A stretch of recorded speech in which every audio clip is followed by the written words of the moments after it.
Voilà, bonjour à toutes et à tous, très heureux de vous retrouver en ce samedi 26 mars 2016, journée mémorable. Vous savez, le 26 mars, c'est la journée qui rend hommage aux martyrs du 26 mars 1991. En tout cas, nous sommes heureux de vous retrouver en ce jour pour une autre édition de l'émission Télécrin. Et aujourd'hui, on a de belles choses au programme. Le temps de remercier Provectis qui nous accompagne et on ne cesse pas de le dire, ce beau décor, ce beau plateau donc nous a été offert par Provectis. Alors merci de vous installer, on va se retrouver tout juste après la musique. Oumar Koïta nous chante Maliba.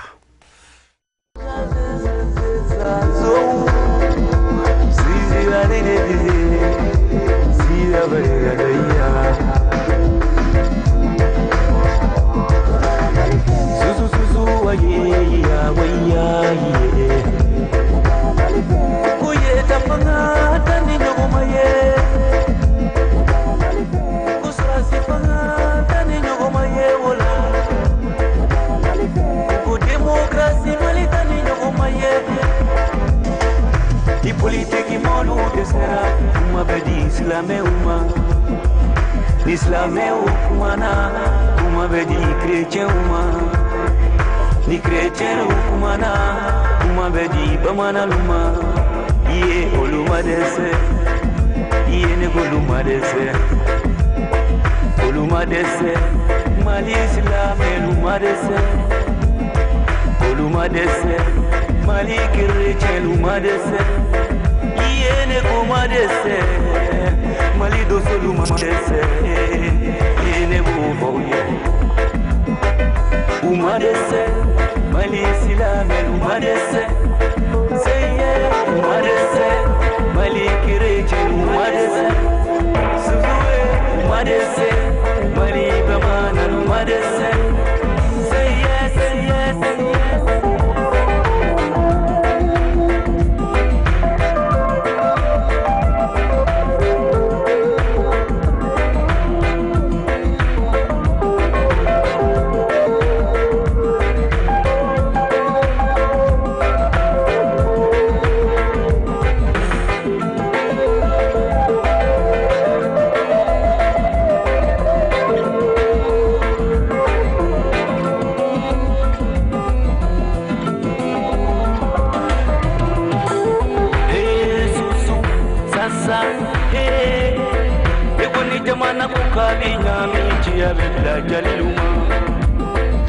Jaliluma na kuma bedi lumuluma ni lumuluma na kuma bedi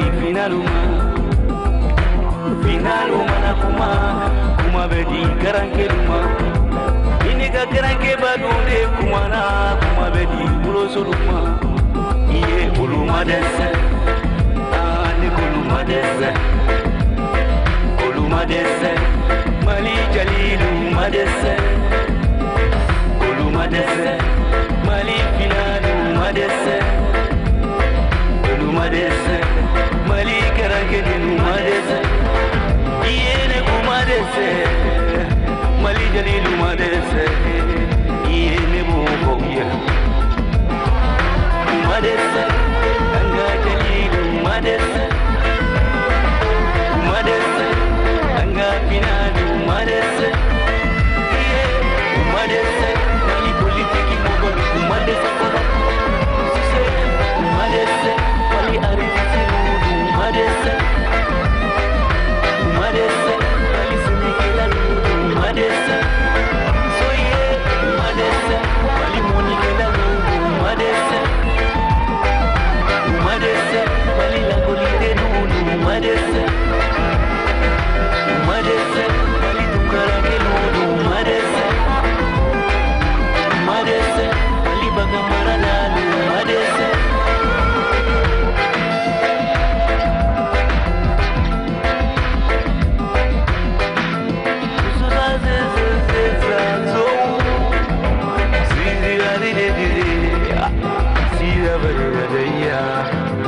souvenir. Maliba a signé Omar Koïta dans cette émission.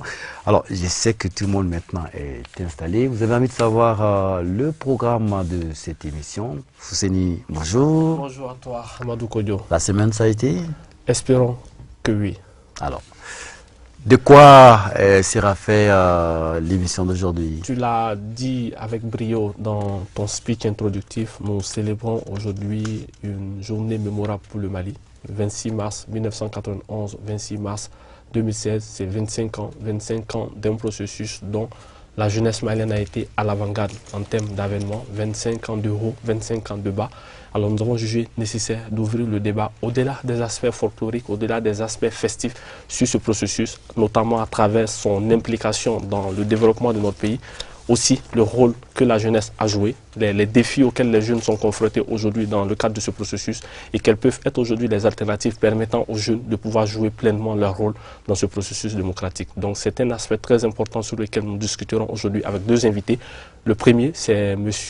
Brema Eli Diko, qui est sociologue, chef de département sociologie au niveau de l'Université des lettres et des sciences humaines de Bamako. Deuxième invité, c'est Mariette Diko, que beaucoup de gens aussi non, que tout le monde connaît, qui est une femme styliste, qui est très active dans le domaine du développement.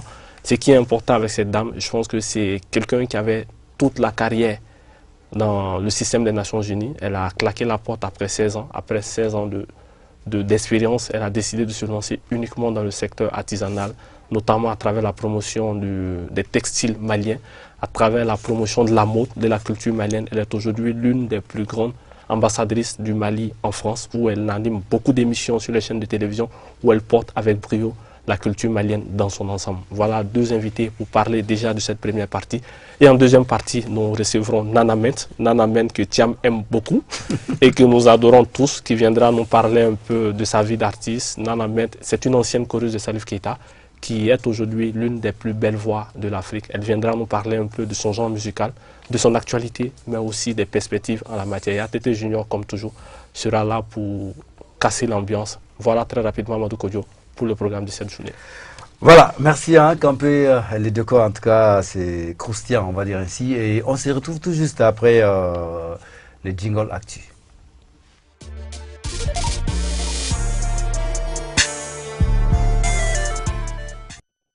Voilà, des retours avec nos invités, mon frère Ami Eli, bonjour, ça va? Merci de partager ce plateau avec nous. Et comment ça va? Ça va très bien, Kodjo, merci. Tout très bien, comme d'habitude. Merci beaucoup, Kodjo. En tout cas, merci de venir. Alors, Fousseni, le premier thème qu'on va aborder, on va parler de jeunesse et démocratie. Tout à fait, notamment le rôle que la jeunesse a joué dans ce processus et les défis auxquels la jeunesse est confrontée en ce moment. Qu'est-ce qu'on fait? On va d'abord voir un élément. Tout à fait, qui nous permet d'ores et déjà de camper le décor. Le processus de démocratisation que le pays a amorcé depuis les années 90, il est clair que la jeunesse en a bénéficié parce que, à mon avis, dans ce processus de démocratisation ou bien dans la démocratie, l'aspect le plus important qui, à mon avis, la jeunesse a bénéficié, c'est la liberté. Une chose que les gens ont tendance à minimiser, mais sans liberté, il n'y a absolument rien. Nous mesurons un peu moins la valeur de cette liberté-là, alors que sans cette liberté, rien n'est possible. On peut citer entre autres la formation, parce que sans la formation, rien n'est possible. Quand nous regardons aujourd'hui l'état de l'école malienne, on se rend compte que la démocratie que nous connaissons depuis plus de 20 ans a vraiment mis l'école à sec.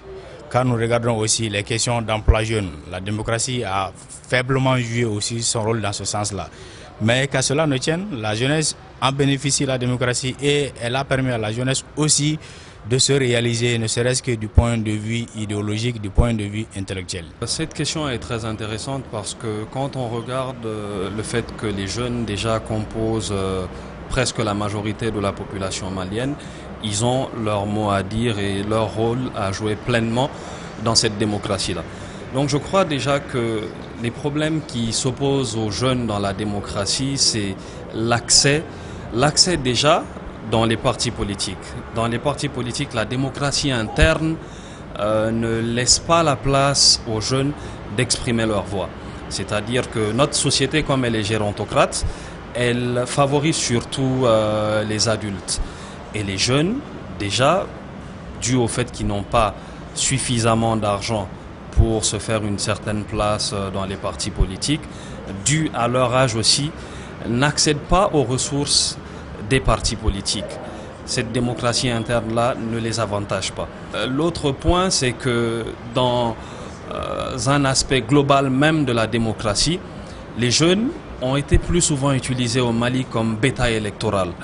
Donc on ne fait appel à eux que pour servir d'escalier à des politiciens qui veulent accéder aux postes électifs. Nous, on a un mécanisme dans notre pays qu'on appelle la CPC, la cellule de participation citoyenne, qui regroupe un certain nombre d'OSC au niveau local, qui interagissent avec les autorités communales, les autorités au niveau local, pour promouvoir la participation citoyenne, pour permettre à ce que les citoyens s'impliquent davantage dans le processus de développement à toutes les phases, à l'élaboration des politiques, à la mise en œuvre des politiques, au suivi des politiques et à l'évaluation des politiques. Et dans ce mécanisme, les jeunes jouent un rôle très important en termes de nombre, la population la plus grande dans nos pays. Et c'est une chance que les jeunes très tôt s'impliquent dans le processus de développement parce que la gestion du pays demain leur revient. Donc le mécanisme que nous éprouvons dans nos communes leur donne une grande place pour qu'ils apprennent comment s'intéresser à la défense de l'intérêt général, à la gestion des affaires publiques. Si les jeunes cherchent aujourd'hui à comprendre les exigences de la démocratie, à comprendre comment la démocratie fonctionne, je pense que ça va nous permettre de corriger beaucoup de choses. Parce que la démocratie, c'est le meilleur des régimes. Et comme l'a dit l'autre, il est difficile aussi que la démocratie soit une réalité tant que les jeunes ne participent pas, tant que la population ou les citoyens ne participent pas en un mot. Celui qui veut s'engager dans un parti politique, qu'il le fasse, mais de façon très bien. Et celui qui veut évoluer dans la société civile, qu'il le fasse, mais qu'il comprenne que tout ceci exige une connaissance, une formation. Voilà, alors on vient de suivre donc cette vidéo qui nous parle de jeunesse et démocratie au Mali. Je vais commencer d'abord par vous, Monsieur Diko. Oui. J'ai l'impression souvent que, c'est vrai, la démocratie c'est le meilleur des régimes, mais que... Meilleur, ok. Oui, mais que c'est mal compris, souvent. Oui, déjà, comme c'est le 26 mars, permettez-moi de rendre hommage à toutes les victimes du 26 mars. Bon, on est à peu près à 200 mètres de leur tombe. Et donc, ils ont perdu leur vie pour une noble cause. C'est mal compris parce que d'ailleurs, au Mali, il y a même un jargon qui dit que c'est de la niédoncratie. C'est-à-dire, c'est comme si les gens étaient emprisonnés. Et puis, tout d'un coup, ils ont accès à la liberté d'association, à la liberté de parole. Et cela a été mal compris par beaucoup de personnes, notamment les jeunes, beaucoup d'entre eux ont très peu de respect pour les aînés, pour les adultes. Et donc, finalement, ça s'est transformé en fait en un phénomène galvaudé. Donc, ce n'est pas de la démocratie en tant que telle, au sens de la participation de tous, à l'accès, en fait, à tout le monde à la place publique, à la possibilité qu'on donne aux uns aux autres de participer à la prise de décision, à la gestion des affaires. Les gens en ont fait, en fait, un autre usage. C'est-à-dire que c'est devenu un moyen pour certains d'assouvir certaines fins qui ne sont pas forcément des fins heureuses. Donc c'est comme si certains ont trouvé en fait dans la démocratie un raccourci pour se réaliser. Donc c'est ça, c'est le côté un peu négatif de la chose. Sinon en soi, la démocratie est un phénomène qui donne la possibilité aux uns et aux autres de participer à la gestion des affaires publiques, de prendre part à la prise de décision, est une bonne chose qu'il faut encourager. Dire que c'est le meilleur des régimes, je serais un peu réservé là-dessus. Le meilleur des régimes si c'est compris par tous les acteurs en fait en présence. Mais ce n'est pas forcément tout à fait le cas au Mali, parce que malheureusement, à longueur de journée, on voit tant d'incivilité, tant d'incivisme sur les routes. On a eu l'occasion de parler des cortèges ici.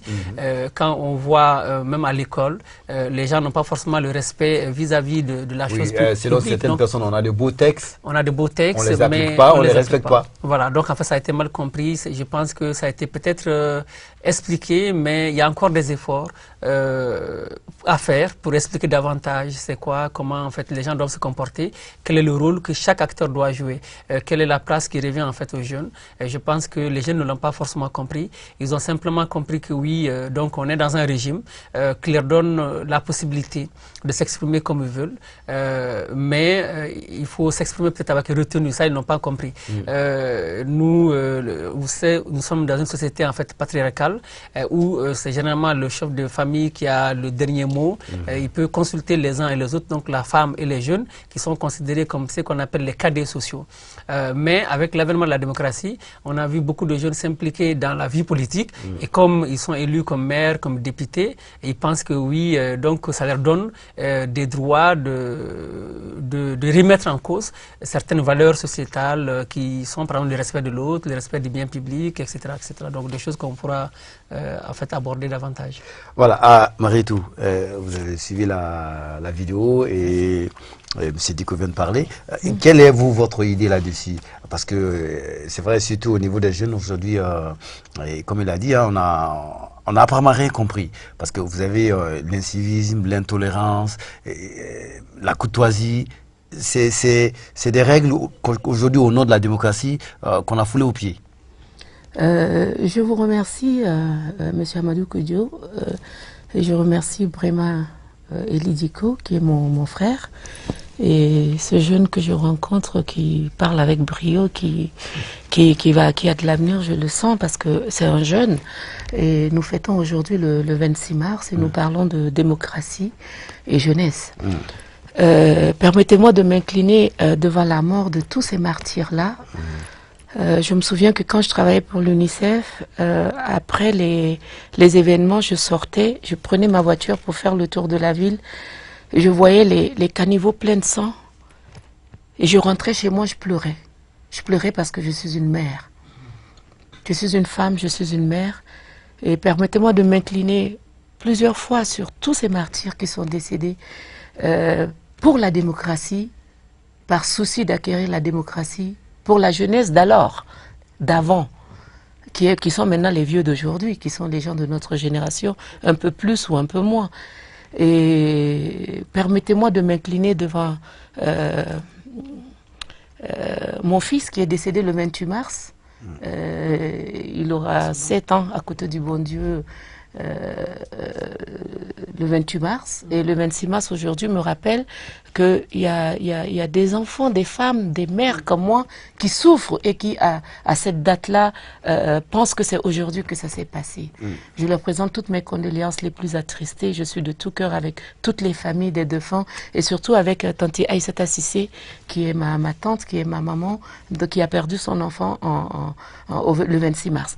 Donc, jeunesse et démocratie pose énormément de problèmes depuis l'avènement des événements du 26 mars, parce que la jeunesse a compris depuis cette époque-là, par le comportement des aînés, ce sont les aînés qui donnent l'exemple, qui sont devenus aujourd'hui des chefs de famille.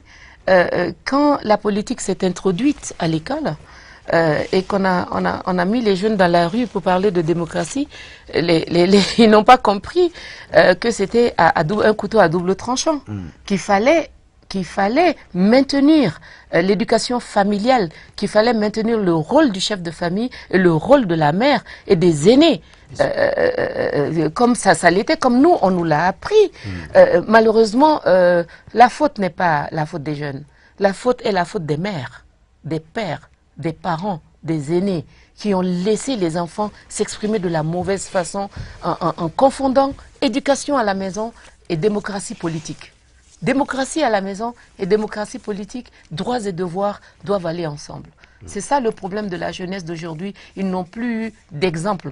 Ils n'ont pas eu de repères. Les repères se sont effrités. L'école est devenue un lieu d'expression politique au lieu d'être un lieu d'éducation. La famille est devenue un lieu de laisser aller complet où les enfants ont droit de citer. C'est vrai qu'on doit écouter les enfants. Nous, on nous a toujours écoutés, mais on nous a toujours posé des limites. Et les limites, à présent, aujourd'hui, ma mère peut me frapper. Et je lui dirais merci encore. Mais frappe un enfant. L'éducation à la française et l'éducation à la malienne se sont confondues. Pourtant, il y a en Europe des gens qui donnent des fessées encore leurs enfants. Ça ne veut pas dire battre un enfant. Donner la fessée, éduquer l'enfant, lui poser des limites et des repères, ne veut pas dire que l'enfant ne doit pas s'exprimer, ne veut pas dire qu'on maltraite son propre enfant. Maltraitance, mauvaise éducation et éducation, on doit pouvoir avoir des débats sereins avec des sociologues aussi brillants que mon frère Elie, avec les éducateurs, avec les femmes, avec les chefs de famille, pour pouvoir comprendre que oui, c'est la mère qui est le socle de la famille. C'est vrai que le père est le dernier recours. Mais au jour le jour, qui est là? C'est la maman. Le père, il est dehors pour chercher la pitance du jour. Les mères aussi sont dehors, mais elles sont beaucoup plus proches des enfants. Donc je pense que les mères ont démissionné. Je pense que les mères n'ont pas su éduquer leurs enfants dans le sens de dire démocratie égale démocratie, éducation à la maison est autre chose. On va éduquer les enfants comme nous, on a été éduqués. Fousseni? Ouais, merci bien Amadou Koyo. Je voudrais peut-être réagir sur des aspects qui ont été déjà abordés par Marietou et Diko. C'est que la démocratie repose sur un certain nombre de principes, un certain nombre de valeurs, dont l'état de droit, la bonne gouvernance, si on veut des élections libres et transparentes, mais aussi la liberté d'expression. Aujourd'hui, quand on prend la liberté d'expression, il est évident que la démocratie a été une aubaine pour la jeunesse malienne qui a non seulement tendance à s'exprimer, mais à s'exprimer avec beaucoup plus d'anarchie. Donc ça, c'est une réalité qu'il convient d'encadrer. Concernant les élections, aujourd'hui, on se rend compte que les élections sont aujourd'hui, c'est le bon signe de la démocratie. Mais malheureusement, dans notre pays, on a l'impression que les jeunes sont plus utilisés comme bétail électoral ou d'escalier à des politiciens véreux qui ne pensent qu'à leur propre intérêt. Et là aussi, c'est un aspect très important sur lequel il convient d'appesantir les débats, notamment l'état de droit. Aujourd'hui, et Marietou l'a dit, Kamiba a Nyomoro des fleurs. Aujourd'hui, les jeunes ont un mauvais comportement, ont une mauvaise compréhension de la démocratie, parce que ceux-là qui sont censés promouvoir les valeurs de la démocratie nous ont prouvé que la démocratie, finalement, n'est qu'un accès aux prébendes de l'État. Donc c'est un aspect très important qui crée non seulement un sentiment d'impunité, mais qui pousse les jeunes à aller de manière anarchique dans toutes les initiatives qu'ils posent. Et concernant la participation citoyenne, c'est un aspect très important. Je pense que c'est sur cet aspect que la jeunesse a péché. Parce que quand on prend le processus démocratique, il y a des gens qui sont élus, qui ont la vocation de servir l'État. Mais le rôle de la jeunesse aurait pu de servir de contre-pouvoir face aux agissements, face aux initiatives posées par ces responsables. Mais malheureusement, en la matière, les jeunes ont été absents. Et aujourd'hui, le résultat, il est palpable. On a des maires, on a des élus locaux qui gèrent les localités sans pour autant tenir compte des aspirations profondes des populations, sans pour autant tenir compte des politiques censées développer ces localités-là. Et je pense qu'à ce niveau, c'est très important que la jeunesse puisse prendre conscience et jouer le rôle qui est le sien dans le développement, non seulement des politiques et programmes de développement, mais aussi concerne la reddition des comptes. Tant que la jeunesse n'impose pas à nos autorités de rendre compte, je pense qu'à ce niveau, la démocratie n'aura rien servi. Parce qu'un aspect très important, la démocratie n'a pas permis à des jeunes d'être maires, ça n'a pas permis à des jeunes d'être ministres, ça n'a pas permis à des jeunes d'être présidents. Mais par contre, ça pouvait nous permettre de suivre l'action de ces personnes que nous avons élues. Mais malheureusement, sur ce point, il y a beaucoup de gâchis. Et je pense que l'un dans l'autre, la démocratie a ses aspects positifs, mais il y a beaucoup d'aspects négatifs sur lesquels il est important qu'on puisse ouvrir le débat aujourd'hui. Voilà, en tout cas, on a fait le tour de table et chacun a dit ce qu'il pensait. Maintenant, le problème, il est là. Alors, pour les jeunes, et on a dit, il y a quelque chose de positif. Tout à fait. Mais il y a beaucoup d'aspects négatifs. Qu'est-ce qu'il faut concrètement? Il faut plusieurs choses. C'est-à-dire que il est important que les gens participer, c'est différent d'assister. Dans la plupart des cas, Fousseni le disait, les jeunes, en fait, ils sont utilisés par les partis politiques. Et ceux qui ne voulaient pas être utilisés... Ils se laissent utiliser aussi. Ils se laissent utiliser... Ou ils n'ont pas le choix. Alors, on a toujours le choix. On a toujours le choix, ça je le dis. C'est qu'ils sont utilisés, certains se laissent utiliser parce que bon, les gens préfèrent les raccourcis pour arriver en fait à des fins. Ce qu'il faut. Donc ça veut dire que la base, comme Marietou l'a dit, c'est la famille. Ce qu'elle dit, c'est tout à fait juste. C'est-à-dire que lorsque la socialisation, elle ne se fait pas correctement, lorsque le soubassement est mauvais, le bâtiment il s'effondre. Ça c'est tout à fait. Donc on en arrive là. Il y a eu une conjonction de facteurs. Il y a eu la liberté d'association. Donc on en a créé des milliers d'associations. Mais la pléthore n'est pas synonyme d'efficience. Il y a eu la liberté d'expression, comme disait, mais finalement, les gens disent n'importe quoi. Ils parlent pour dire n'importe quoi. Ce qu'il faut, moi je pense, c'est un engagement citoyen. Cela suppose que les gens vont chercher à connaître leurs devoirs et ils vont aussi réclamer leurs droits. Mais au Mali, on a tendance à réclamer des droits et on n'aime pas des devoirs. Comme disait John Fitzgerald Kennedy, avant de demander à ton pays qu'est-ce qu'il peut faire pour toi, il faut demander ce que toi tu peux faire pour ton pays. Mais généralement les gens demandent, on dit à chaque fois l'État, l'État, l'État, l'État. Mais qu'est-ce que toi concrètement tu fais? C'est que le problème au Mali, c'est que tous les jeunes veulent que tout change, mais eux-mêmes, ils ne veulent pas changer. Donc la première des choses, c'est d'abord changer soi-même. Changer, c'est connaître, chercher à connaître déjà le Mali, son histoire, d'où on vient. Parce que lorsqu'on ne sait pas d'où on vient, c'est difficile de savoir où aller. On est dans un monde mondialisé où il y a en fait une universalisation de la culture. Et des gens comme Marietou arrivent à valoriser le local. Donc il ne faut pas dénigrer ce qu'on soit. Pour déjà s'accepter dans ce monde-là, il faut savoir qui tu es. Et cela suppose que tu vas donc s'engager, suppose que tu vas chercher d'où tu viens. Après, tu vas voir qu'est-ce qui est bien chez l'autre. Tu vas faire aussi la part des choses. Tout n'est pas bon chez toi. Et donc, tu vas commencer à partir. Et parler devant la masse, s'engager dans la vie politique, c'est une bonne chose. Mais encore faut-il que dans les partis, il y ait des comités dans les sections qui aient en fait la formation de l'homme politique, pour qu'ils sachent c'est quoi un parti, comment fonctionne un parti, qu'ils connaissent en fait la nation, l'histoire du Mali, etc., qu'ils sachent élaborer un programme. Et ensuite, qu'il y ait l'achat des cartes d'électeurs, les gens ne le font pas. C'est au moment des élections. Les gens votent pour des personnes et non pour des partis. Pour la plupart des cas, au Mali, c'est le cas. Parce que, pourquoi les partis ont failli à leur devoir de former des citoyens?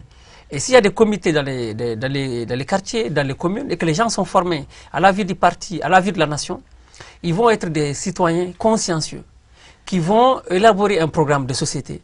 Et dans ce cas-là, ils peuvent être des citoyens qui vont à la fois faire des devoirs et réclamer des droits. Il ne faut pas seulement réclamer des droits et dire oui, bon, c'est l'État qui doit faire, alors on oublie soi-même.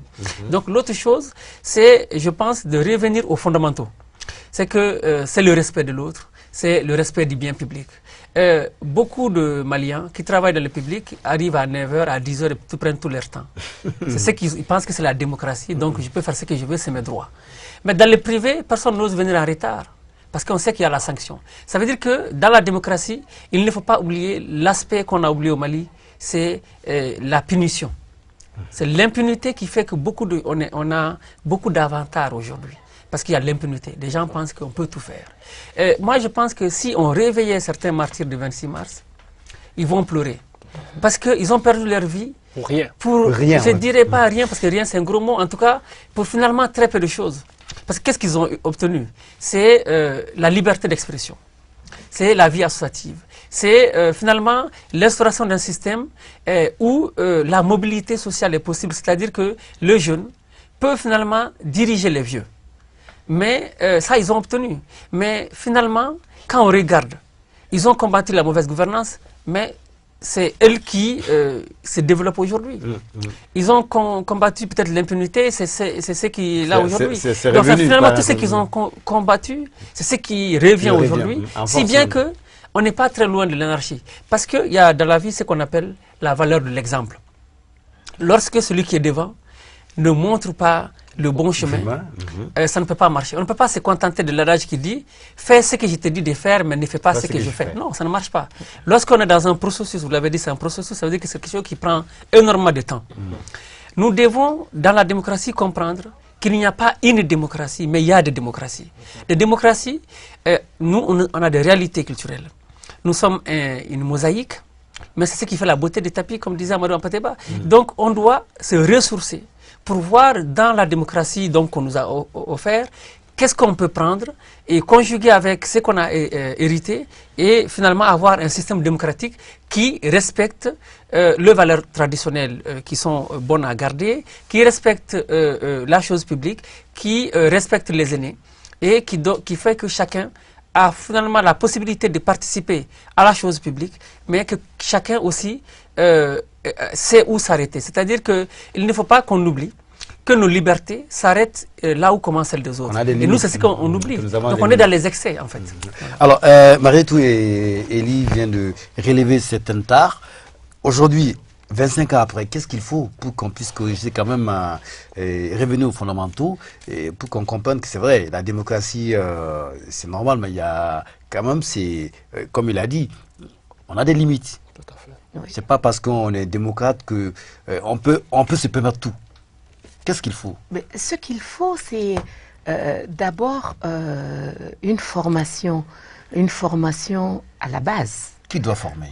Mais les familles d'abord, parce que c'est le socle de la vie. C'est là où on est né. C'est là où on rentre tous les jours dormir et manger. C'est là-bas d'abord que commence l'éducation. C'est depuis la naissance que commence l'éducation et les bonnes habitudes, les bonnes manières, l'apprentissage des droits et des devoirs. Et après ça, il y a l'école. L'école commence très tôt maintenant. Et c'est à l'école que les étudiants... Si à l'école encore. Mais oui, parce que les jardins d'enfants pullulent de partout.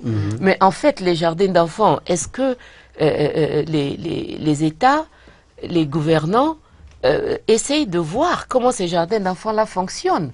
Est-ce qu'il y a des bases, des obligations qui sont vérifiées?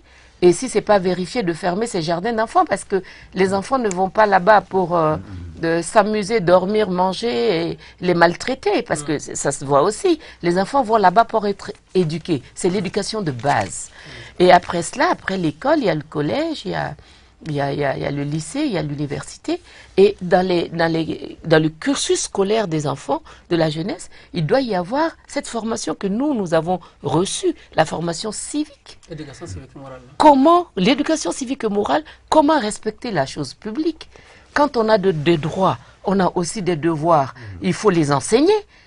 Comment voulez-vous que quelqu'un, un enfant, comprenne ce qu'on ne lui a pas enseigné? Ce n'est pas possible. Après, la vie nous enseigne des choses. Ça, c'est quand on a commencé à comprendre. La vie nous éduque aussi. Mais l'éducation, c'est la maison, c'est l'État, c'est le gouvernement. Et quand on n'a pas un gouvernement solide, un État solide, où les parents même, excusez-moi, ne sont pas tellement bien éduqués, comment voulez-vous avoir des enfants bien éduqués qui peuvent comprendre que allez voter quand le père ne vote pas, quand le père vole, quand le père prend des pots de vin, des thés, du riz, du mil pendant les votes, où voulez-vous que l'enfant aille voter? Il n'a pas de conviction. Il faut élever les enfants avec des convictions. Et il faut lui expliquer, il faut laisser l'enfant s'exprimer, demander quand il ne le fait pas, il faut le lui dire. C'est ça l'éducation. C'est essayer d'écouter l'enfant, mais quand on comprend que l'enfant ne s'y intéresse pas, d'aller vers l'enfant et de lui parler. Est-ce que les parents ont ce temps-là aujourd'hui, sous prétexte qu'ils cherchent de l'argent pour venir nourrir la famille? Non, la démission parentale est devenue grave, gravissime. Et d'autre part, il y a la loi. La loi ne punit pas. L'impunité est devenue normale. Quoi qu'on fasse, il suffit d'aller... Le social a pris le pas sur la loi, sur les droits et devoirs. Donc, comment parler de loi au Mali? Quand on s'en va demander pardon, c'est fini, tout est terminé. Il n'y a pas de punition, il n'y a pas de, voilà, il n'y a pas d'obligation d'aller faire des corvées pour, voilà, pour que ta faute soit, puisqu'on dit de ne plus battre les enfants. Nous, à notre époque, on a été battus, ça n'a pas créé de problème, on n'est pas devenus zinzin.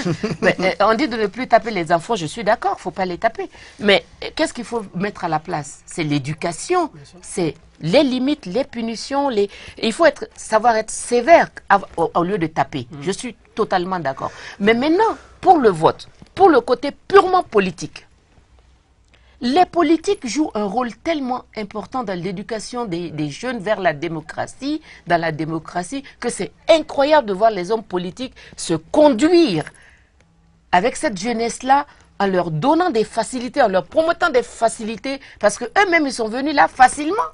Donc, ils promettent la facilité. Donc, en fait, depuis plusieurs années, depuis le 26 mars, l'événement du 26 mars où les martyrs sont couchés et nous regardent, je suis très croyante. Je sais qu'ils nous voient, qu'ils nous entendent. Mais il faudrait que les gens comprennent qu'on va mourir tous un jour. Et pour une raison ou pour une autre. Donc, qu'ils se comportent exactement comme ce pourquoi les autres sont morts, qui se disent oui, on doit se comporter de façon à sauver ce pays-là, à sauver la jeunesse qui est la postérité, qui est notre avenir, qui est le socle. Et la jeunesse doit comprendre qu'elle doit obliger les grandes personnes, les politiques, à les écouter, mais en sachant se comporter de façon digne. C'est la dignité et l'honneur qui sont foulés aux pieds au Mali. C'est ça le problème de la jeunesse. Merci Marietou. Alors, on va trouver la dernière partie en tout cas de ce débat. Et Foussini a fait un élément vidéo qui nous parle des solutions. Des solutions, des alternatives qui sont proposées ici par des jeunes. Et nous les écoutons et nous pourrons peut-être en conclure après. La question fondamentale aujourd'hui qui concerne nous les jeunes, que ce soit les jeunes politiques et les jeunes non politiques, c'est vraiment la question de la formation. La question de l'emploi est une question assez importante, mais à mon avis, cette question est tributaire de la question de formation. Tant qu'on n'a pas une formation de qualité, une formation qui peut nous permettre de compétir au même titre que les autres jeunes, je crois que tous les efforts qu'on aura faits seront des efforts vraiment vains. Donc il faut mettre un accent particulier sur la formation des jeunes. Au-delà de la formation, inciter les jeunes à aller vers la création d'entreprises, à aller vers l'auto-entrepreneuriat pour permettre aux jeunes de s'auto-employer et au lieu d'attendre tout de l'État, créer des voies qui peuvent les permettre de s'auto-employer. À mon avis, c'est les aspects les plus importants aujourd'hui en ce qui concerne la jeunesse dans ce processus. Il faudrait qu'on puisse mobiliser au maximum la jeunesse pour que la jeunesse puisse s'impliquer dans ce processus démocratique-là. Parce qu'après la crise, vous n'êtes sans savoir que tout est à refonder au Mali. Et on ne pourra pas réussir cette refondation-là tant que la jeunesse ne s'y met pas. Donc ça, c'est un grand pan sur lequel il faudrait compter. Au-delà de cela, le second enjeu par rapport à la jeunesse, c'est d'agir sur le comportement. Au temps des années d'indépendance, la jeunesse était très très mobilisée, mais on a constaté vraiment qu'il y a eu une inertie de cette jeunesse-là. Donc je pense que la crise est une opportunité vraiment pour mobiliser également cette jeunesse-là, pour qu'elle puisse vraiment jouer son rôle, tout en modelant son comportement, pour rentrer dans la logique même de la citoyenneté, dans la logique même du citoyen qui participe activement à cette démocratie-là. La jeunesse devrait être plus organisée. Elle devrait s'organiser car c'est ça qui pourrait lui donner beaucoup plus de force. Beaucoup plus de force pour pousser les questions de la jeunesse sur l'agenda des partis politiques. Les jeunes doivent comprendre déjà que leur force, c'est leur nombre. Dans l'avènement de la démocratie au Mali, la jeunesse y a joué un grand rôle. Ça, c'est dû à son nombre. Donc maintenant aussi, elle doit prendre conscience de cela, se mettre ensemble et faire un lobbying pour que déjà, moi, l'idée que je soulève, c'est qu'il y ait un quota pour la participation des jeunes dans la politique au même titre que les femmes. Car si on constitue la majorité, je crois 60%, je ne suis pas sûr du chiffre, si on constitue cette majorité-là, il est tout à fait normal qu'on soit aussi représenté à un certain quota dans l'Assemblée, dans les partis politiques même, et pourquoi pas un quota de ministres. Ce n'est pas parce que nous avons un gouvernement local coiffé par un maire avec ses adjoints et d'autres citoyens qui ont été aussi élus à ses côtés pour gérer le développement de nos communes, que nous, citoyens, n'étant pas élus, nous ne devons pas aider le collège local à faire bien son travail. Et vous savez, on ne peut pas faire le bonheur de quelqu'un sans sa volonté. Et c'est pourquoi nous avons l'obligation de faire en sorte que les citoyens non élus accompagne les citoyens élus dans le choix des politiques publiques locales de développement. Voilà, alors on parle de solutions pour boucler la première partie de notre émission de ce samedi, le sociologue Diko. Les solutions ont été évoquées. Vous pensez que ça va aller avec ça? Disons qu'il y a toujours plusieurs solutions à un problème, puisque les causes sont nombreuses, donc les solutions seront nombreuses. Une des solutions, c'est déjà une prise de conscience, je pense, de la part des jeunes. Dans tous les cas, les jeunes sont majoritaires, quelqu'un l'a dit. Les jeunes d'aujourd'hui sont les vieux de demain, c'est eux les pères de famille de demain. Qu'ils comprennent que les raccourcis dans la vie, ça finit toujours mal, et que c'est important de recevoir une bonne éducation, et c'est important d'avoir un projet de vie, et c'est important de s'engager. S'engager s'engager, c'est prendre part en fait à la vie d'abord de sa famille, de sa communauté et ensuite à la vie publique. Ça veut dire que au niveau, je pense, des quartiers, il doit y avoir des associations de jeunes. Au Mali, l'avantage c'est que tout reste à faire dans tous les domaines. On peut même avoir des associations en fait pour lutter contre l'insalubrité, ils peuvent jouer un rôle de veille parce que vous savez que le Mali est un pays maintenant où il y a beaucoup d'insécurité comme partout ailleurs maintenant, mais les gens doivent être plus vigilants et ce sont les jeunes tels qu'on a vu à Gao qui peuvent en fait occuper ce rôle de veille et donc de dénoncer en fait des choses qui ne vont pas et de refuser, je pense, de prendre des paquets de cigarettes, des bonbons, des t-shirts pour se faire voilà, en pensant pour porter quelqu'un. Oui, pour porter quelqu'un qui ne va pas défendre leurs intérêts. Et je pense qu'on n'est jamais mieux défendu que par soi-même. Cela veut dire que les gens doivent comprendre que si quelqu'un vous acceptez de prendre l'argent de quelqu'un, ne soyez pas étonné que cette même personne en fait détourne les sous dont vous allez lui laisser la responsabilité de gérer. Parce qu'il s'est dit, je vous ai donné, donc c'était une avance, maintenant je reprends le prêt que je vous ai donné. Donc n'acceptez jamais ça. Une personne capable d'acheter votre voix est capable en fait peut-être de pire. Donc c'est pour ça que les jeunes doivent prendre leur destin en main au lieu de porter des gens qui ne sont pas convaincus, qui sont en fait des opportunistes pour la plupart, et qu'eux-mêmes fassent un engagement citoyen au niveau local et que lorsque le temps arrive, qu'ils s'engagent en fait dans les partis politiques. On n'est même pas obligé de faire même de la politique. Enfin, il y a différentes manières de faire de la politique. On n'est pas obligé de se faire élire comme ministre pour faire du bien. On n'est pas obligé de se faire élire comme député parce que les postes politiques, c'est comme le travail dans les ONG. Ça a une durée de vie. Or, l'engagement citoyen peut vous faire travailler sans compter sur l'État, sans compter sur qui que ce soit, et puis faire quelque chose de bien qui va rester en fait dans l'avenir. Je voudrais mettre l'accent sur un aspect très important dans ce principe démocratique. Les gens mettent plus en avant l'aspect politique. Alors qu'aujourd'hui, Diko l'a dit, c'est extrêmement important. Il faut qu'on arrive à faire croire aux jeunes, sinon on arrive à les faire comprendre que la politique n'est pas le seul chemin pour réussir. C'est extrêmement important. Aujourd'hui, on a fait de la politique un raccourci, on a fait de la politique un ascenseur pour accéder aux postes de responsabilité. Quand bien même il n'y a pas de compétences. C'est ce qui explique un peu les transhumances. Les transhumances, voilà. Même quand il n'y a pas de compétences. Alors moi je pense qu'il est important aujourd'hui qu'on comprenne que la démocratie implique non seulement l'ouverture au monde, mais aussi un certain nombre de principes, dont le plus important reste, si vous voulez, l'ouverture idéologique. C'est très important que les jeunes puissent comprendre aujourd'hui qu'on peut participer au processus démocratique sans pour autant passer par la politique. C'est un aspect très important. Et la société civile aujourd'hui est une tribune pour ce cas. Il faut mettre l'accent sur cela. Et quand on dit que les jeunes doivent porter aux élections, les jeunes doivent être des candidats, il faut qu'on mette l'accent sur des jeunes responsables. C'est un aspect très important. Et il n'est pas forcément dit que pour participer à un processus démocratique, il faut être maire, il faut être un élu communal. Je pense que l'aspect le plus important aujourd'hui, c'est la réduction du compte. C'est très important. Aujourd'hui, les jeunes ne sont pas dans des dispositions qui les permettent d'avoir accès aux postes de responsabilité. Parce que dans les partis politiques, le système est tel que les jeunes ne peuvent pas être portés à la tête. C'est un aspect très important. Donc aujourd'hui, qu'est-ce qui nous reste? C'est les alternatives en matière de contrôle de l'action publique. C'est un aspect très important. On prend le cas du Sénégal. Vous avez vu ce qui s'est passé avec le mouvement Yanama. J'aime citer cet exemple, mais je pense que c'est une source d'inspiration aujourd'hui pour la jeunesse. Prenons le cas du Burkina.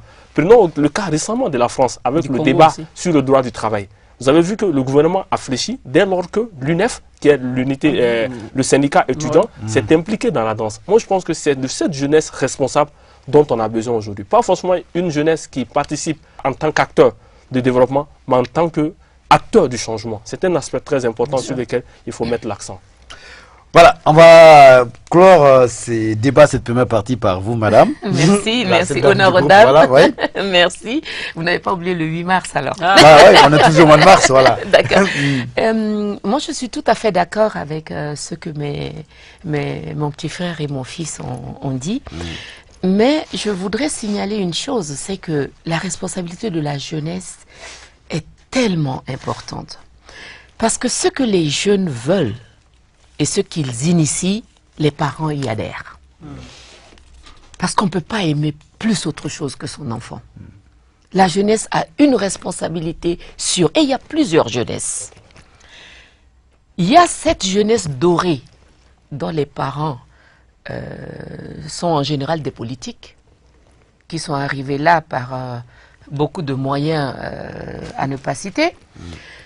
Et cette jeunesse-là, qui est en formation, qui est dans les petits métiers, qui se cherche, qui ne sait pas où aller, il faut que ces deux jeunesses se portent. Il faut que les jeunes se disent qu'ils sont tous l'avenir de ce pays. Que l'on soit d'une famille éduquée, politique, riche, père de PDG, ou que l'on soit le fils de quelqu'un où on vit à 5 dans la même chambre, on est tous des jeunes. On doit s'aider, on doit s'entraider, il doit y avoir une cohésion, il doit y avoir une synergie. Les jeunes doivent se porter entre eux pour que demain on puisse avoir un pays développé. Moi, je pense que la jeunesse est l'avenir du développement du Mali. Le boom économique ne se fera jamais sans les jeunes. D'autre part, la culture que je défends, l'artisanat que je défends. Mais dis donc, il n'y a pas seulement la politique pour devenir quelqu'un dans la vie. Il y a tellement de choses qu'on peut faire. Moi, j'ai été fonctionnaire des Nations Unies, je suis commercial de formation, mais l'artisanat a toujours été le soutien pour moi de ma famille, avant que le régime Moussa ne tombe, où on était à 6 mois sans salaire, mes parents étaient à 6 mois sans salaire. C'est là où j'ai commencé à travailler dans l'artisanat. J'ai commencé à gagner ma vie doublement dans l'artisanat. C'est parce que ma mère restait 6 mois sans salaire. Et mon père, qui était comptable, heureusement était à l'EDM pour arriver à gagner quelque chose. Donc la jeunesse doit prendre conscience que les filles en déperdition, ce ne sont pas les hommes qui sont l'avenir des femmes, parce que la jeunesse s'en va. Qu'est-ce qui reste? C'est les études, ce qu'on a dans la tête, ce qu'on entreprend. Si on n'est pas allé loin à l'école, il faut s'investir dans l'économie de son pays par tous les moyens. Par tous les moyens, il faut gagner sa vie, mais de façon honnête, de façon propre, de façon claire. Parce que qu'est-ce qui fait l'honneur d'une femme? C'est gagner sa vie à la sueur de son front. Qu'est-ce qui fait l'honneur d'un jeune? C'est étudier, aller à l'école ou aller à l'apprentissage ou suivre un perfectionnement pour devenir quelqu'un, pour transmettre à son propre enfant ce qu'on a appris. Oui, le pays a besoin des jeunes. Oui, les jeunes, vous êtes le socle, vous êtes l'avenir, vous êtes la vie, vous êtes notre espoir. Donc la jeunesse doit s'impliquer dans la politique aussi pour que les politiques puissent comprendre que sans les jeunes, et que les jeunes les voient, et que sans les jeunes, rien ne marchera. Qu'il laisserait un vide incroyable sur cette terre-là, pour le Mali, pour l'Afrique et pour le monde. En tout cas, merci, bien dit. Merci, docteur Diko. Merci. Alors, merci aussi. Merci, madame. Vous allez rester. Et on va vous accompagner avec la musique. Mbadeoum, c'est d'Idrissa Smoro. Merci.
Voilà, deuxième partie de notre émission Télégrain, c'est 26 mars. Docteur Diko est parti, les autres sont restés. Nana Ahmed nous a rejoint, Tseni. Alors, on va parler de stylisme, de mode et puis de musique. De musique, on pourra peut-être commencer avec Nana Ahmed. Je le disais tantôt, c'est très important de le rappeler, qui est beaucoup apprécié ici à TM2. Je pense que c'est un honneur pour nous aujourd'hui de l'avoir sur le plateau, pour nous parler, pourquoi pas Amadou, de son genre musical, mais aussi de son actualité. C'est très important. On sait que ça n'a pas été facile. Elle a eu une enfance très difficile, mais malgré cela, elle est arrivée à tenir. Elle est arrivée à prendre sa destinée à main. Aujourd'hui, le résultat, il est on ne peut plus édifiant. Ce serait bien aujourd'hui qu'on nous en parle, Amadou Kodio. Alors, comme on le dit, sauf les Kenef, bienvenue, ça va? Oui, ça va, très bien, Amadou. Il veut tout savoir. Ah oui. Voilà. Pas ce qui est écrit, hein, ou pas ce qui s'est dit, mais comme tu es sur le plateau.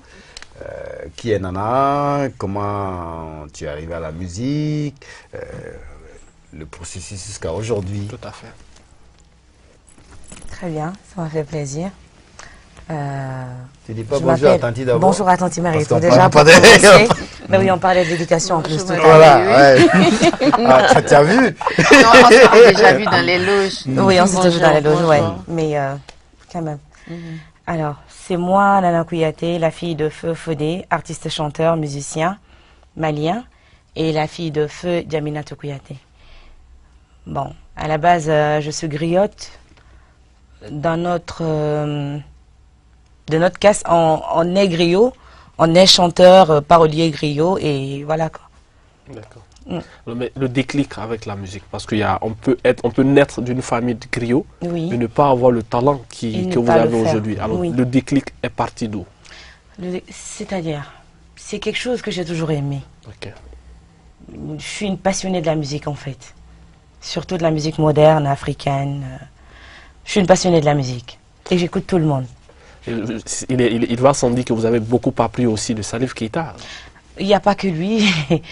Mes premiers pas ont commencé avec lui, justement, raison pour laquelle on me rappelle de ça à chaque fois. J'ai eu à travailler avec lui pour une première fois en studio, c'était à Paris en 2009. Après lui, j'ai eu à travailler avec Sekouba Bambino, Amadou Sodia, Kandia Kouyaté. Il y en a beaucoup. Donc c'est Papa Wemba.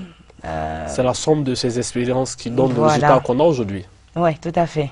Alors, votre actualité. Je vais vous emmerder parce que j'ai demandé à Koyo de vous faire venir. D'accord. Parce que Tcham nous a tellement emmerdé ici avec votre musique que finalement on s'est dit qu'il faut qu'on vous ait sur le plateau. Okay. Alors, comment se passe aujourd'hui votre carrière?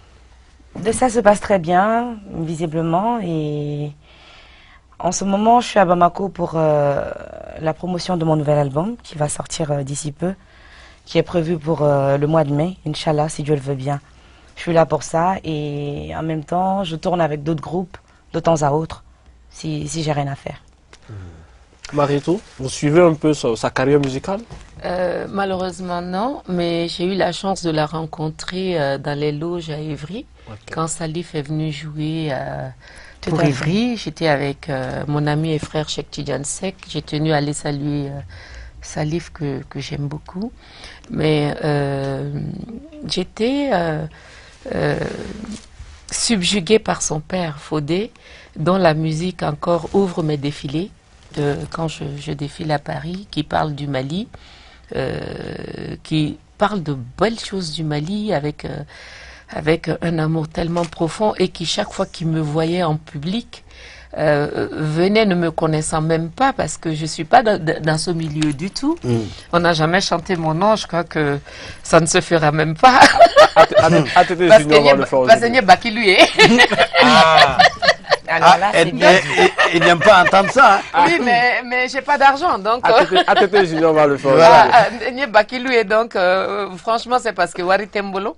Donc, je fais mon métier avec passion. J'adore la musique. J'écoute la musique depuis le rail band, depuis que j'allais aller au buffet hôtel de la gare, écouter Mori Kanté, Salif. J'étais toute petite, ma mère me faisait accompagner par mes frères, ses frères à elle. Donc, j'ai connu sa mère aussi, Djaminatou, qui est une femme formidable, paix à leur âme à tous les deux. Et ce sont des gens qui ne meurent pas. Voilà la preuve. Notre fille est là et je la félicite. Je l'encourage. Moi, j'ai un projet de développement culturel qui s'appelle MADI, Mode, Art et Développement International. C'est vrai que j'ai fait un gros brainstorming pour trouver ce mot-là pour que ça sonne mon fils. MADI, paix à son âme. Et Mode, Art et Développement International manage tous les arts et les artisans. Et comédie, musique, mode, arts martiaux, peinture, sculpture, management d'artistes musicaux. Vraiment, c'est un package à l'international. Voilà. Donc, merci ma fille et bon vent. Beaucoup de succès. Je vous en prie. Et vous pouvez compter sur moi. Merci. Voilà. Alors, qu'est-ce qu'on va faire? On va... vous venez de parler de Madi. Et Madi qui manage, qui fait la musique, la mode. Mais avant, parce que je sais que maintenant vous vous occupez un peu de la carrière de Kandia Kouyaté, avec son comeback, son dernier clip. On va toujours parler de mode et de stylisme. Parce qu'aujourd'hui, quand même, c'est ce que vous faites de mieux en Europe. Et les tissus borolans. Alors, on ne va pas parler de ce qui s'est passé. Et quel avenir, quel projet vous avez pour ces tissus-là? Écoutez, le bogolan est une technique artisanale qui se fait sur beaucoup de genres de tissus en coton. On le fait même sur des tissus qui ont un certain pourcentage de polyester, mais ça reste quand même très naturel quand c'est fait au Mali chez nous. Mais quand c'est fait en Occident ou en Afrique du Sud, c'est d'inspiration africaine, malienne notamment. Les autres pays d'Afrique font du bogolan parce qu'ils ont appris la technique chez nous. Donc le bogolan n'est plus simplement malien, mais il est africain. Mais l'inspiration africaine, c'est l'industrialisation qui s'y est déclinée sur des bijoux, comme celui-là qui n'est pas fait au Mali et qui a été fait je ne sais où, mais que j'ai découvert à rue du Temple à Paris. On se fait même arnaquer ici par nos propres artisans maliens qui disent ça a été fait à Mopti, ça a été fait, alors que c'est à la rue du Temple à Paris. Donc l'inspiration, la Chine. Voilà. L'inspiration africaine, c'est des bijoux d'inspiration africaine en bogolan. Mais il y a le vrai bogolan que je porte, qui est fait sur du tissu beaucoup plus léger. Et il y a le coton filé et tissé à la main que je sais faire parce que ma grand-mère m'a appris à filer et tisser du coton. Oui, je sais paratali, chieli, mbessa bella parce que ma grand-mère m'a appris, elle avait des tisserands qui tissaient. Donc voilà, le bogolan, l'avenir que le bogolan a aujourd'hui, c'est qu'on puisse magnifier l'existant. Parce que le problème du Mali, c'est que même l'existant n'a pas été mis suffisamment en valeur. Quand nous sortons de chez nous, on part à l'étranger, on aime le bogolan, on porte le bogolan. Moi, je vis des 5 étoffes du Mali, dont le bogolan. Mais malheureusement, en Afrique et au Mali, ça fait gaou, quoi. Mais moi, je préfère rester gaou. Je préfère mettre mon bogolan. Oui, ce qui est intéressant, je le décline. C'est vrai que tu fais ça, tu es en Europe, mais... Pratiquement, je pense que les tissus, la teinture, tout est fait au Mali. Mais moi, tout est fait ça ici. crée de l'emploi. Mais oui, évidemment.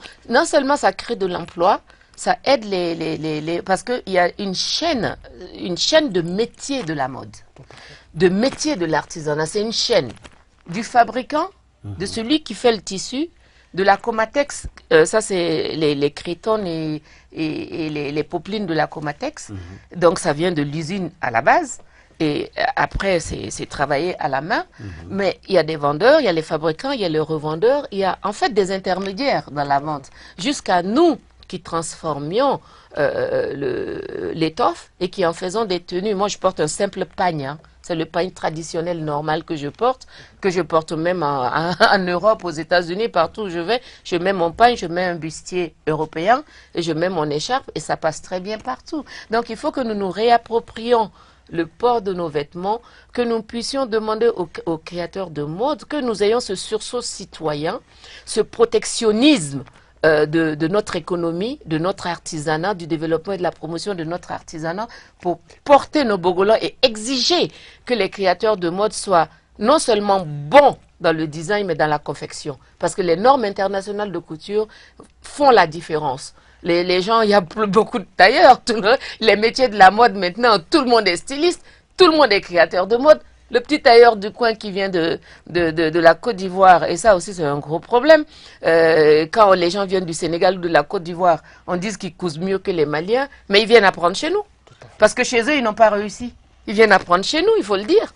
Donc franchement, je pense que les métiers de la mode doivent être protégés. Le protectionnisme, c'est partout, même en Occident. Aux États-Unis, vous verrez des pancartes, consommer américain, consommer ce qui est fabriqué aux États-Unis. En France, c'est pareil. En Suisse, c'est pareil. Et le Malien a perdu le réflexe de protéger son patrimoine culturel. Voilà. Alors, ça veut dire quelque part que, et toi et moi, et Nana. Et Nana aussi. On a bien compris le Voilà, message. on a compris. Non, mais il n'y a pas que le vêtement. Il y a aussi les accessoires de mode. Regardez mes boucles d'oreilles. Ça, je les fabrique. Je les décline. Je fais en or, en argent, je les décline. Il y a les bijoux, il suffit de porter quelque chose d'africain, on est libre. La liberté, j'y tiens. Moi-même, je suis libre, je porte chez tout le monde, mais je tiens à ce qu'il y ait quelque chose de malien en plus.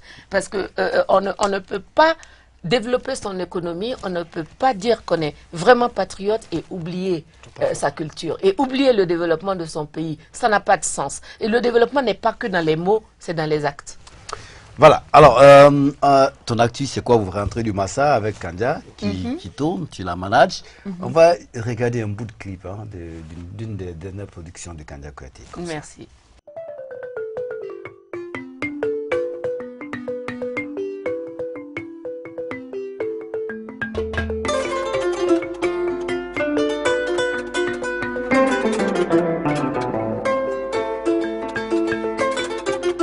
Manyugulombi banale mojuye Manyugulombi jeli kanja ikana kasiyo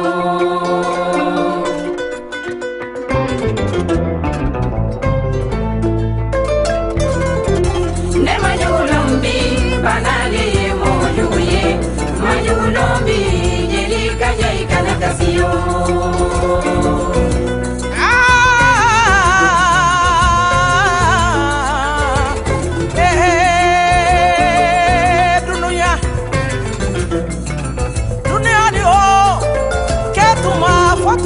Tagata dunia ma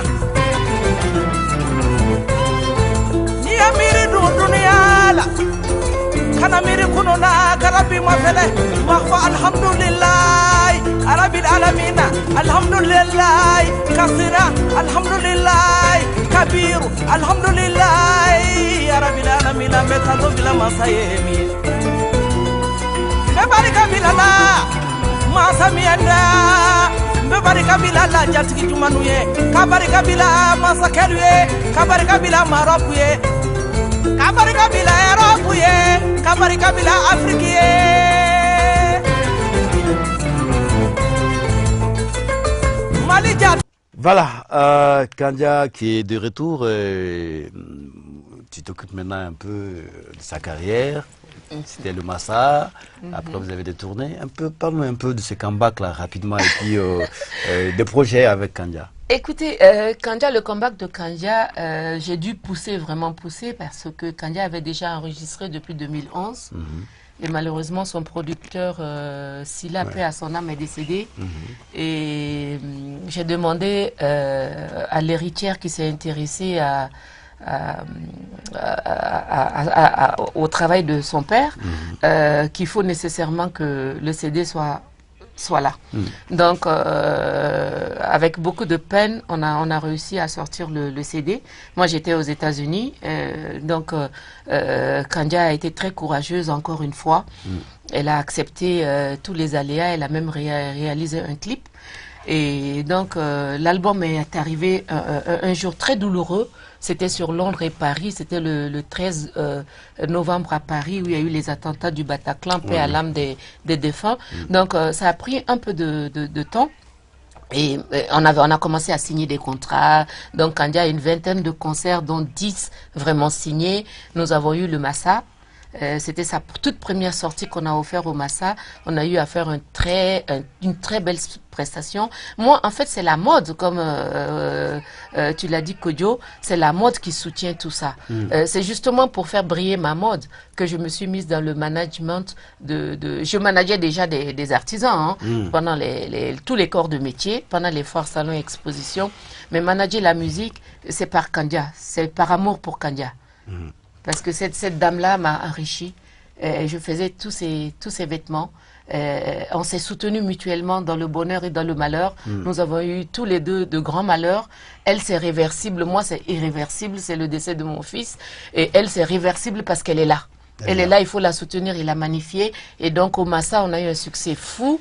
Et là, maintenant, nous sommes en train de préparer notre départ sur Ouaga pour hommage à Sotigui Kouyaté. On n'a pas encore signé, mais on a donné notre accord. Et nous avons le festival à Bruxelles qui va se passer à partir du 12 au 16 mai.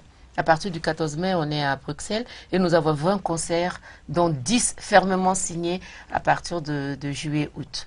Et après ça, nous aurons les États-Unis et une tournée africaine et la dédicace que nous sommes en train de préparer sur Bamako. En tout cas, bravo, il le faut. Alors, ATT Junior nous a rejoint. Ouais. Ouais, moi je suis libre. Tu le connaissais déjà? Oui, tout à l'heure j'ai écouté la tante qui disait qu'elle n'a jamais eu cette chance à Fassa Kada. Aïe, aïe. Non, je plaisante. Mais elle a dit qu'elle ne donne pas l'argent. Hein. Voilà, bon, c'est pour cela que j'ai coupé sur la route. Mais finindi. Ah, là, ça va être... Alors, quand elle t'habille, ça c'est déjà bon. Ça c'est déjà pas mal. C'est pas mal. Une question pour elle? Oui, tout le temps je danse ton clip ici pendant l'émission. C'est vrai? Oui, demande aux autres, demande à Cham, demande à Scotty. Quand on met le clip, c'est moi qui suis là tout le temps danser. Donc franchement, je suis un autographe après l'émission. Oui, pourquoi pas. Très ému aussi. C'est une chance pour moi. Alors pour parler un peu plus sérieux, on parlait de Kanya tout à l'heure. Oui. C'est la génération, c'est les années qui vous séparent. Oui. Et qu'est-ce qu'une artiste comme toi, une jeune artiste, peut s'inspirer de Kandia? Qu'est-ce que tu peux prendre de Kandia? J'en prends déjà de Kandia. Il n'y a pas que moi. Nous sommes des multiples, des milliers même, je dirais. Pour toi, cette dame, qu'est-ce qui fait sa force? C'est une légende, c'est tout. Kandia, c'est une légende. C'est une bibliothèque, quoi. D'accord.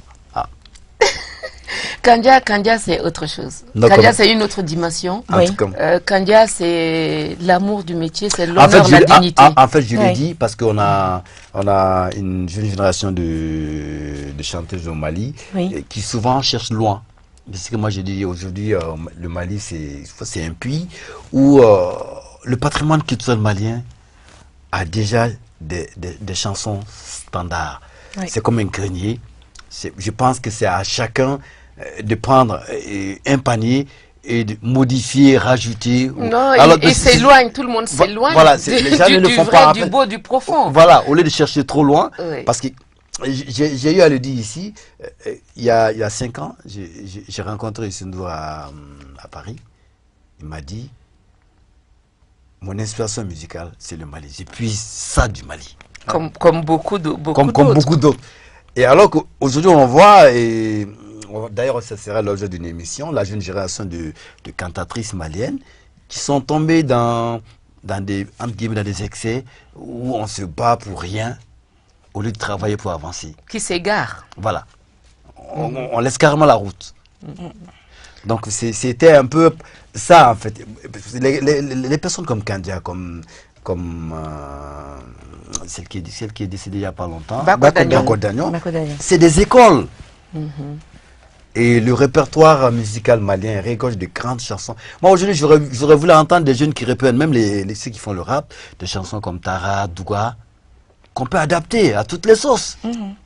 Et les textes sont forts. Non, mais malheureusement, Kodjo, on assiste à un phénomène où chacun se prend pour une star, chacun se prend pour une vedette.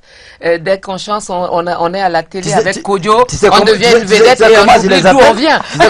Tu sais comment je les appelle? c'est des stars Kleenex. Les candidats sont là. Nous on a commencé le métier, les candidats étaient déjà au sommet. Bien sûr.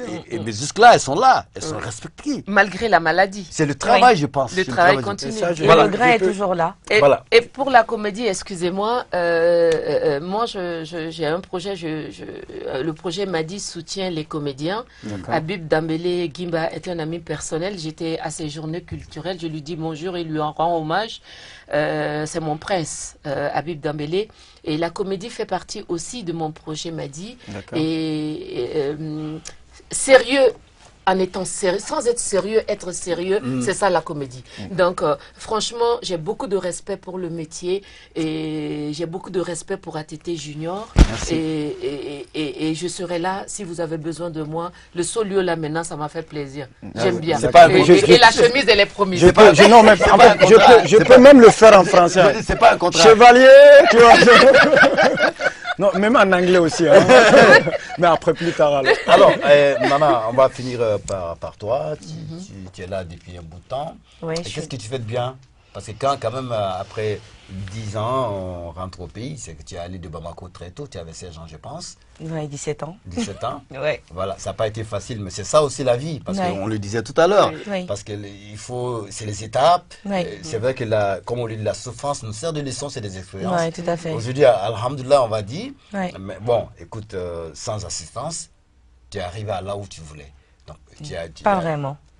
Oui, non, on n'est jamais satisfait de sa vie, mais c'est le travail. Alors aujourd'hui, ça va, parce que la musique passe. Beaucoup sont étonnés de voir que c'est la fille de Fodé qui chante, et qui sort un album, qui est dans une autre gamme, qui a compris, qui a professionnalisé un peu ce qu'elle fait. Et pas les soumons classiques de tous les jeudis ou les dimanches. Parce que c'est bon, hein, ça, c'est notre culture. Mais c'est pas artistiquement. Ça mène pas loin. Ouais, ça va. Alors, qu'est-ce que tu vas faire de ta présence au pays ici par rapport à l'album? Tu sais qu'il est déjà sorti en Europe. Oui. Ntuntadon, c'est ça l'album? Ntuntadon, oui. L'album, il sera très prochainement dans les bacs ici à Bamako, si Dieu le veut. Et je suis là pour la promo.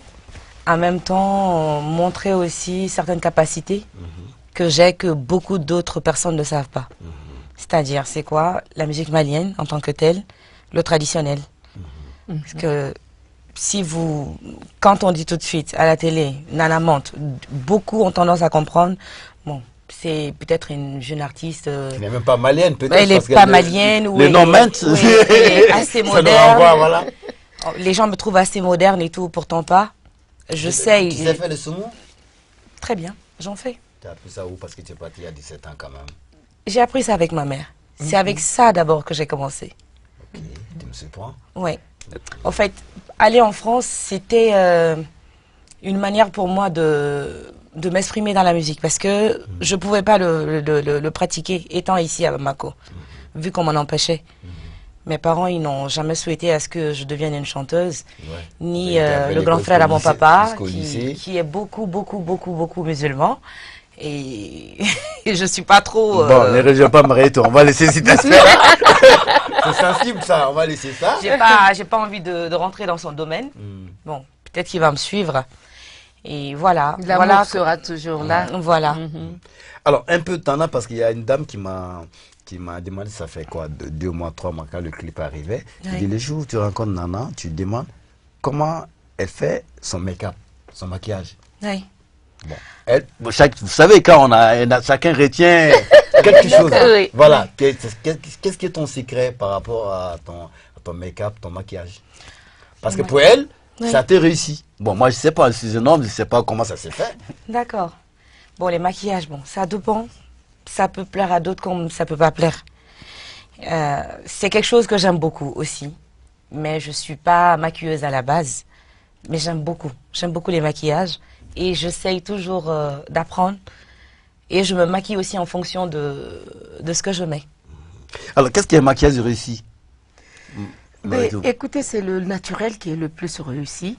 C'est accorder, c'est les accords. C'est accorder le vêtement et le maquillage et ne pas tomber non plus dans le côté fade. Moi, je suis dans le Bogolan aujourd'hui, mais j'ai mis un peu de rouge, même beaucoup de rouge, parce que je ne veux pas tomber dans dans le côté où je trop, deviens trop voilà, libre, où c'est trop voilà, où il n'y a pas de gaieté. Voilà. Donc le maquillage, c'est vraiment rendre gai, rendre souple, rendre agréable la personne et sans la surcharger. Et ça dépend. Il y a des jours où on peut être surchargé. Le maquillage de nuit et de jour sont différents aussi. C'est pas pour toi, hein? C'est pour lui aussi. Oui, non. Moi, je crois que c'est être naturel, c'est bien.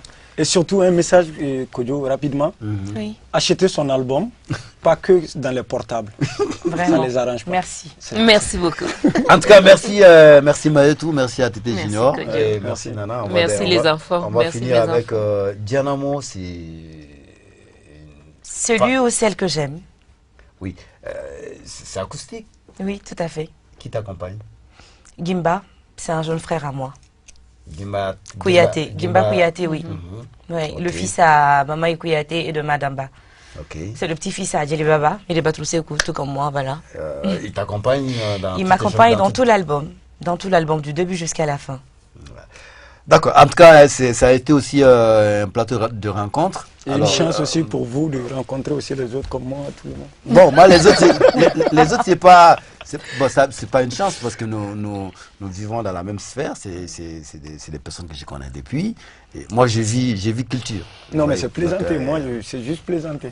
Non, c'est une chance aussi pour t'explique. La chance, c'est toi. La chance, c'est toi. Peut-être tu pourras signer avec Madi. Hein, c'est toi. Tante, après, il faut que je prenne le numéro. Ah non, je te donne le numéro. Alors, on ne sait jamais. Et lui, on le zappe. Alors, on va terminer en beauté avec les clips Dianamo. Merci à toutes et à tous. Et on se retrouve la semaine prochaine sur Télégrain avec d'autres invités et d'autres sujets. Bye bye, ciao. Prenez soin de vous.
Fanye wale nyone fe Iba kuma memfo nerofo Iba kuma memfo niwiko Iba kuma ke neroke Nedu yarabini watole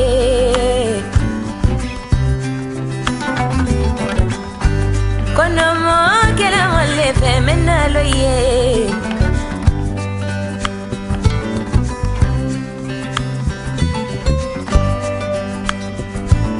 Adewanko Atarafa Adewanko Atarawi Yarabini nubake wayasi jana Fanye wale nyore Mana kuma memfo neboke Amana kuma kendi wako Amana kuma memfo neroke Beni diana mode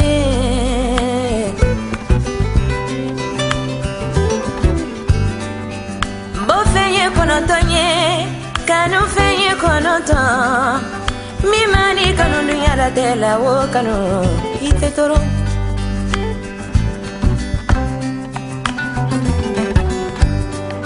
stani dugu danna mamadu kanu kama dente Allah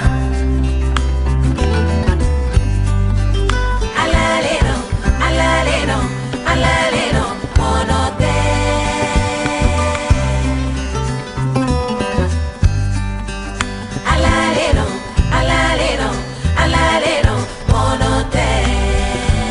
Ateonko, atara fam fam fam. Aladiena